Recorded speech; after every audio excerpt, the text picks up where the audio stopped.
jungle. Padalkar म्हणजे Donald Trump लेवलचे नेते आमदार विश्वजित कदमांचा आमदार गोपीचंद पडळकर यांना मिश्किल टोला. भाजप आमदार गोपीचंद पडळकर यांनी सांगली लोकसभा निवडणुकीच्या पार्श्वभूमीवर जयंत पाटलांनी विश्वजित कदम यांच्यावर तिकीट विकून इव्हेंट केल्याचा गंभीर आरोप केला होता. या आरोपाला पलूस कडेगावचे आमदार विश्वजित कदम यांनी अतिशय वेगळ्या आणि मिश्किल शैलीत उत्तर दिले आहे, ज्यांची सध्या जिल्ह्यात मोठी चर्चा रंगली आहे. आज पलूस तालुक्यातील नागठाणे येथे अवकाळी पावसामुळे झालेल्या पिकांच्या नुकसानीची पाहणी करण्यासाठी आमदार विश्वजित कदम आले होते. त्यावेळी नुकसानग्रस्त भागांचा दौरा केल्यानंतर पत्रकारांनी त्यांना गोपीचंद पडळकर यांनी केलेल्या टीकेबाबत विचारले. यावर कोणतीही संतप्त प्रतिक्रिया न देता विश्वजित कदम यांनी दोन्ही हात जोडून आणि चेहऱ्यावर एक मिश्किल हास्यानं पडळकरांना टोला लगावला. ते म्हणाले की पडळकर हे खूप महान नेते आहेत. ते थेट डोनाल्ड ट्रम्प यांच्या लेवलचे नेते आहेत. आम्ही भारतात आणि महाराष्ट्रात राहणारे छोटे लोक आहोत, त्यामुळे त्यांच्या लेवलला जाऊन आम्ही बोलू शकत नाही. एकीकडे पडळकर यांनी माझ्या भीतीपोटी हे तिघे जयंत पाटील, विश्वजित कदम आणि विशाल पाटील एकत्र आले आहेत आणि ज्यांना जादा नॉलेज आहे, ज्यांना नॉलेज नाही अशी कडक टीका केली असताना विश्वजित कदम यांनी मात्र दोन्ही हात जोडून आणि पडळकरांना थेट अमेरिकेच्या माजी अध्यक्षांची उपमा देऊन हा विषय पूर्णपणे हसण्यावर नेला आहे. या मिश्किल उत्तरामुळे पडळकरांच्या आरोपामधील हवाच काढून घेण्याचा प्रयत्न कदमांनी केल्याचे बोलले जात आहे. या दौऱ्यादरम्यान त्यांनी राजकारणासोबतच शेतकऱ्यांच्या नुकसानीची पाहणी करून त्यांना तातडीने मदत मिळवून देण्यासाठी पाठपुरावा करण्याचे आश्वासनही दिले आहे. महत्त्वाचा विषय आहे. सदाभाऊंच्या नेतृत्वामध्ये जिल्हा बँकेचा जे भ्रष्टाचार सुरू आहे त्या भ्रष्टाचाराला आळा घालावा म्हणून आमचा प्रयत्न आहे. राज्याचे मुख्यमंत्री माननीय देवाभाऊंना मागच्या 5-6 दिवसापूर्वी आम्ही भेटलो होतो. काल सदाभाऊ तर बसून निर्णयच करून घेऊन आलेले आहेत. जी 83ची चौकशी झाली होती, 83च्या चौकशीमध्ये अनेक गैरप्रकार हे जिल्हा बँकेचे रेकॉर्डवरती आलेले आहेत, म्हणजे सिद्ध झालेले आहेत की त्यामध्ये गैरव्यवहार झालेला आहे आणि जो करोडोचा आहे. तर 88ची चौकशी सुरू होती. काही कारणानं ती चौकशी थांबली होती.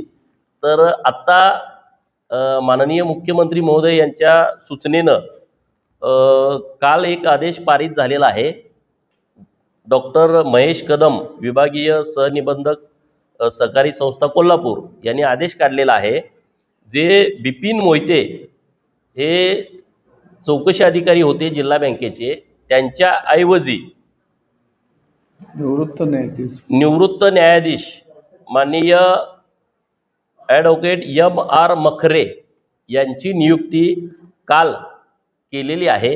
आणि येत्या काही दिवसामध्ये या बँकेची जी 88ची चौकशी आहे ती चौकशी पूर्ण होऊन त्यांच्यावरती कडक कारवाई व्हावी अशा पद्धतीची भूमिका आमची आहे.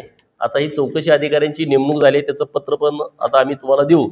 तर बँकेची चौकशी होऊन त्यांचा जो गैरकारभार आहे त्याच्या संदर्भामध्ये योग्य कारवाई व्हावी याचा पाठपुरावा आम्ही करतो.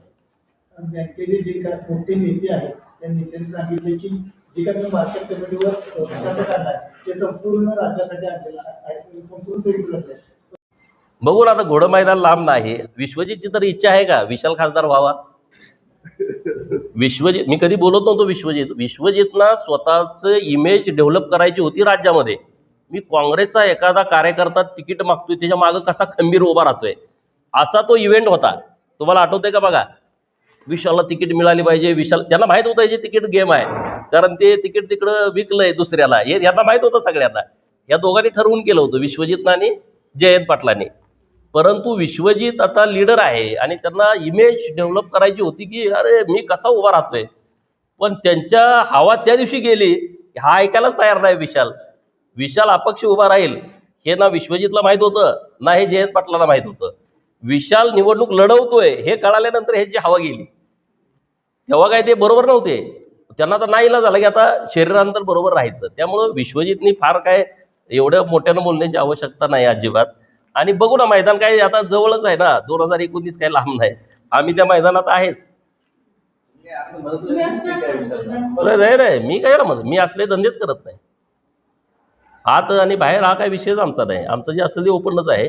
आणि विशालला मदत करायला माझ्या पार्टीचा उमेदवार होता संजय काका, त्यामुळे आम्हाला ती काही गरज